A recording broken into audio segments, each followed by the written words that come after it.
When starting Maptitude, you are presented with a quick start. The quick start facilitates fast and easy map creation and access. I am going to begin today by creating a map of my own data and clicking the OK button. After browsing for and selecting my data sheet, Maptitude presents the Create a Map wizard, which gives me an opportunity to review the fields in my data and make any necessary changes. This is all matched perfectly, so I will simply click Next. And when the map type displays the listing of possible maps, I'm going to choose the map type that I would like to create and then click Finish.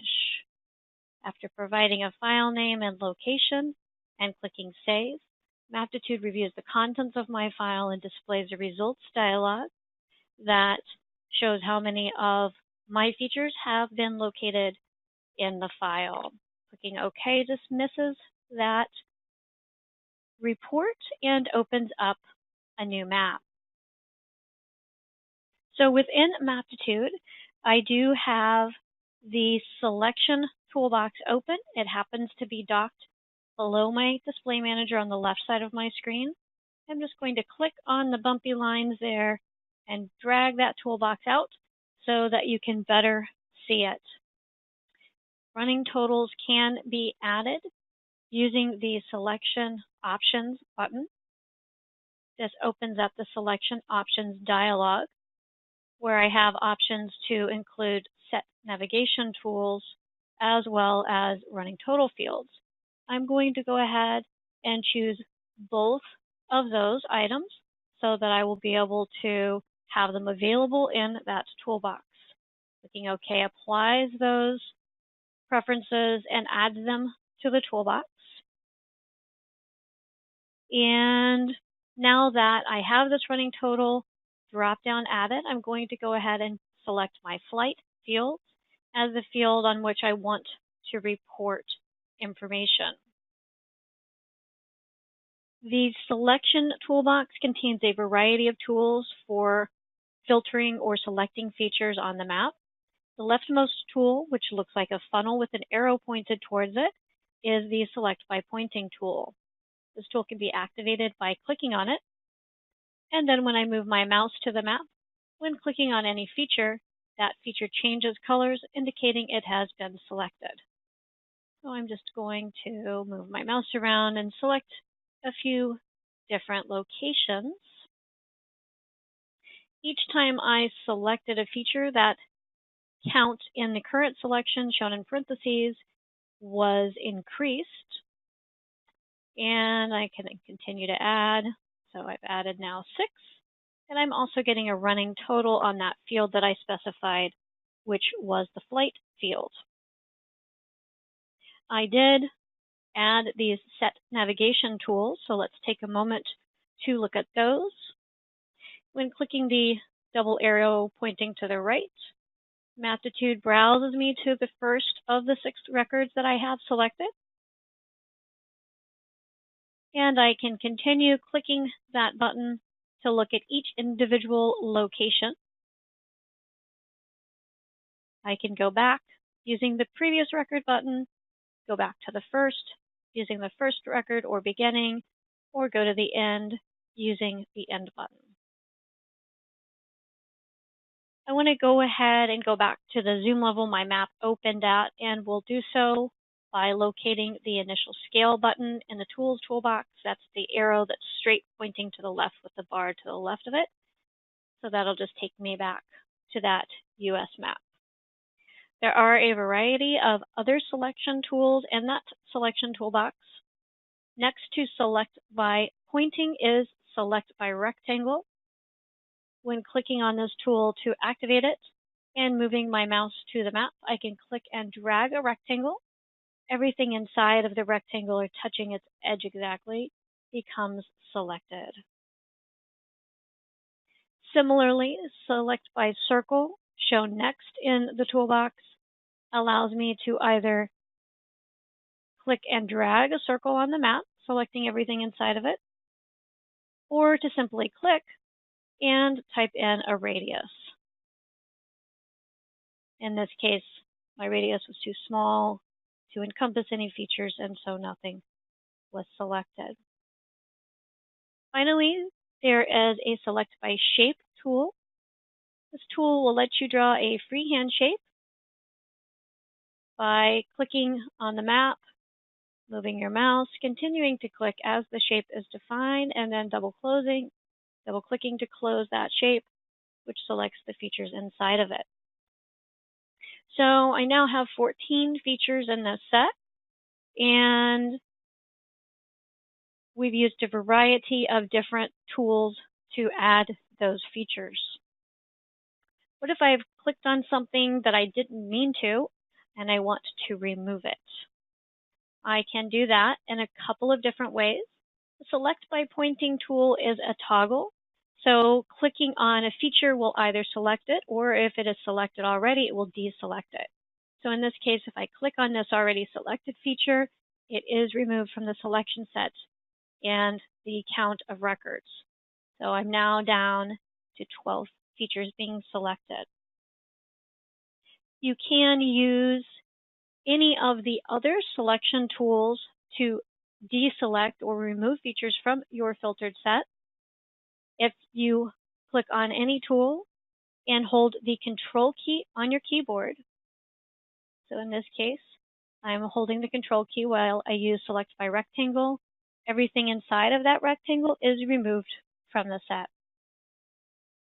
If you just want to reset the filter completely, removing all of the selected features, you can do so using the Clear Selection button in the Selection Toolbox. This is the funnel with the red X. All features are removed from the set. The default name for each selection is Selection. You can add additional filters or selections to your layer using either the green plus next to the funnel, which will add a set, giving it that default name Selection with a colon followed by a next number 1, 2, 3, so on. Or for a bit more control, you can click on the Selection Settings button. This opens the Selection Settings dialog box. This contains a number of buttons. I want to add an additional set, so when clicking Add Set, that new selection, named Selection: 1, is added to my group of filters. To customize the name or change the name of a filtered set, you can simply locate the Rename button in the Selection dialog. Type in a new name. I'm going to call this My Airports, and then click OK. The set is renamed. I'm going to click the Close button. You'll notice that because the set called My Airports was highlighted, that's now the active set. This is the one that I am actually adding features to.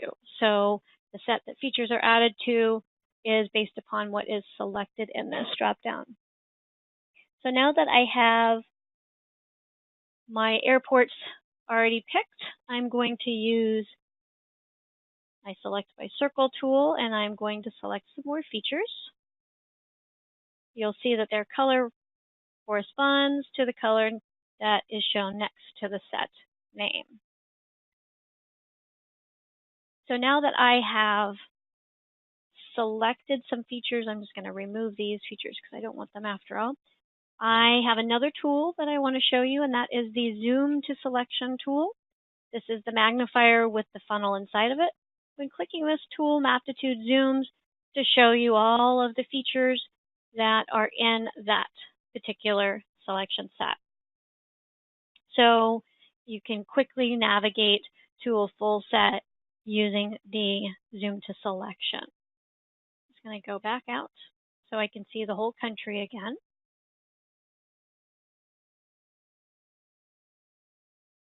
Maptitude can show or hide features in sets, in part based upon that current selection. So I have My Airports set as my current selection. when clicking on the Show One Set/All Features tool in the Selection Toolbox, Maptitude will turn off everything that is not in that set. So that is one of the ways we can do this. Clicking that button, toggle once again, turns those other features back on. Other ways that you can use this tool by expanding your sets, and you could individually turn some of these on and off. So I want to move on to a slight variation on what we have been talking about. And I'm just going to hide this set of my airports. I'm going to actually make it inactive. So what you'll see is that those points are still on the map. They're just not shaded in green anymore. I want to interact with the county layer. When looking at my display manager, the county layer has a red X next to it. That layer is hidden. I'll click on that red X to show it, and I'm going to click that button twice until it becomes a green check mark, and you can now see those county boundaries. I want to right-click on this layer and choose New Data View. Looking at the data view will let me see that tabular data associated with the layer. I want to begin filtering based upon the contents in the layer itself. And so in order to do this, I want to have a solid understanding about the contents of the file. In looking at this, I have a few fields of interest. I have a county ANSI code. It's 5 characters, comprised of a 2-character state code. So in this case, 06 matches for each of these. That happens to be California. We also have a state name, which includes a county name, which includes the state abbreviation.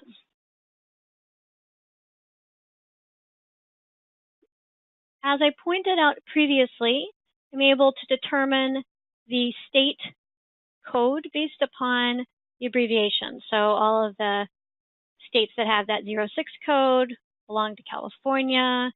I look through this list a little bit more. I see 48 belongs to Texas. So what I want to do is I want to select or filter counties based upon the state in which they are located. If I want to filter based upon data, I'll do that using Select by Condition. I can access Select by Condition by choosing the selection menu from the top of my screen and then choosing Select by Condition. So I know that that state field contains the state code. I am going to use my condition builder, and from the field list drop-down, I will select state. From the operator list drop-down, I will select equals. From the values of state drop-down, I will select 06. So I will select all counties that have a state code of 06. Since I also want to select Texas, I'm going to use the term or, so that either condition can be met that I'm entering. And I'll again choose similar fields, state equals, and then the state code from Texas, which we saw is 48. Now, having entered this full condition, I can use the default condition name, which is selection, but that's not very meaningful. I want to have something I'll remember when I come back to this map. So I'm going to call this CA or TX so that I know these counties are either in California or Texas. When I click OK, Maptitude looks at the data and selects all of the records which meet my criteria. They're shown in the data view in green with the green next to them, and in the map, the same color. So all of those counties which met my criteria have been shaded in green. Now, what I want to also do, I don't want just the Californias and Texas, counties in Texas or California. I also want to restrict which counties are used. So what I really care about are those counties in Texas or California where the population of 25-year-olds exceeds 500,000 people. I can use that same select by condition tool and create a subset of my current features. So I'm going to go back to that selection menu, choosing select by condition. And you'll notice that this says airports. I'm not ready to select airports, so I'm just going to cancel. I was trying to select counties. The airports is actually the working layer. You'll see that because it appears in bold. So when I use that selection and select by condition, that does apply to the working layer. Since I want to select counties, I mean to make county the working layer by right-clicking on it and selecting Make Working Layer. Now when I go back to that selection menu and choose Select by Condition, I am going to be identifying features in that county layer. So as mentioned before, I want to choose all of the counties that are already in green who have a population of 25-year-olds that's greater than 500,000. I don't know what the name of that field is, but I'm going to just start typing POP for population. Maptitude filtered that list for me, and I'll see there is a field called population 25 plus. I'm going to choose that. From my operator list, I will select the greater than sign, or I can type it in, and then I'll just type in 500,000. Now that I have done that, I can specify the selection method.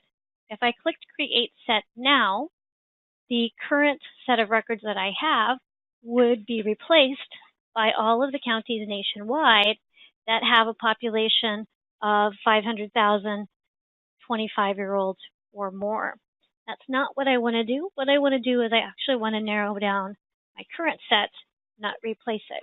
So Create Set is not the method I want, but I can click that down arrow and see the option for subset. So clicking OK instructs Maptitude to consider only the record set that I had filtered already, and then to reduce it to only those counties which meet the criteria. So now it's down to 20 counties, and I'm ready to do some more work with my airports. So now that I have identified the counties in Texas and California that have my population range that I am looking for, I want to then identify the airports in those counties. To do this, I'm going to find that airport layer again, right-clicking, and selecting Make Working Layer. Now that contains the features that I will be selecting. I can have Maptitude pick out for me all of the airports in those selected counties by going up to the selection menu at the top of my screen and choosing Select by Location. This tool will let me pick out all of the airports based upon selected counties. So I will choose my layer as county, and I only want to use those counties that are already in my filtered set, and I'll select the airports which are inside. So clicking OK, just call this inside California or Texas. Now when I click OK, Maptitude creates a new set of features that show me those airports that are in my selected counties. Just going to make those markers black so that you can see them. So I have identified that list. I can export that, I can share that, and do further analysis as desired. So having done this, let's kind of reset. I'm going to make each of those selections inactive so that they don't show differently on the map before we go on to our next task. And this will be our final task.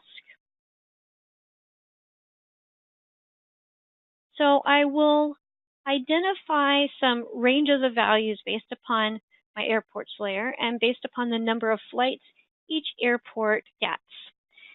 In order to begin this process, I want my airports layer to be the working layer. As mentioned previously, the working layer is indicated in bold, so the airports layer is already the working layer. I can create a color theme using the color theme wizard. You'll find a shortcut to that wizard at the top of your Maptitude window in varying shades of green. Clicking on that wizard opens the color theme dialog box. This dialog includes the current layer to remind me what layer I'll be working with, and it is that airports layer. As mentioned, I want to group my data based upon flights. So I'm going to find that flights field in the field list. And I think I want to have 5 ranges of flights. So I'll choose 5 from the classes field. If I want to preview the colors, I can click on that Styles tab. Everything by default for my set is in green. I'm going to change that to some rainbow colors just so that these colors stand out a bit. And I will then click OK. So Maptitude creates these selections, and you'll see, this theme, which are not selections, you'll see these ranges of values and the various colors represented both in the display manager and the legend. This map is great. I like it because I can quickly see where the bulk of the data are. Most of these airports have fewer than 2,600,000 flights, so I can readily see that. But I can't do some of those neat things we were looking at earlier, hiding some different groups of those ranges, or even labeling them differently from one another. Themes give you the power of displaying differences visually, but the analysis portion, being able to control looks and styles as far as data labels and turning features on and off, is not a possibility with themes. We can use selections, though, to harness that capability and enhance our maps. It's easy to convert a theme to a filtered set by going back to that selection menu at the top of the screen and selecting the choice Select by Theme. Simply clicking OK and Yes doesn't change the look of the map, but you'll see that section we had at the display manager before that said theme is gone, and now my previous themes have been added under the sets list. So these are actually selections now. So I can hide some of these features if I don't want to see all of these purple flights, that lowest range. If I click that selection visibility icon twice, so it's a red X, those airports are hidden. I can turn it back on by changing it back to a green check. I can label each of these sets so that the color matches the icon by clicking the label icon in line with the particular set. In this case, I want to label with the flights. I want to add some commas and want to make sure I have a background. So when I click OK, I have all of the flights that are less than 2.6 million showing in purple, and I can continue on using that same method for the other selections as desired. So just picking the field, and then I formatted it, added a background just so it stands out, and I can continue on in this method. So that concludes the subject matter that I have for you today on selecting.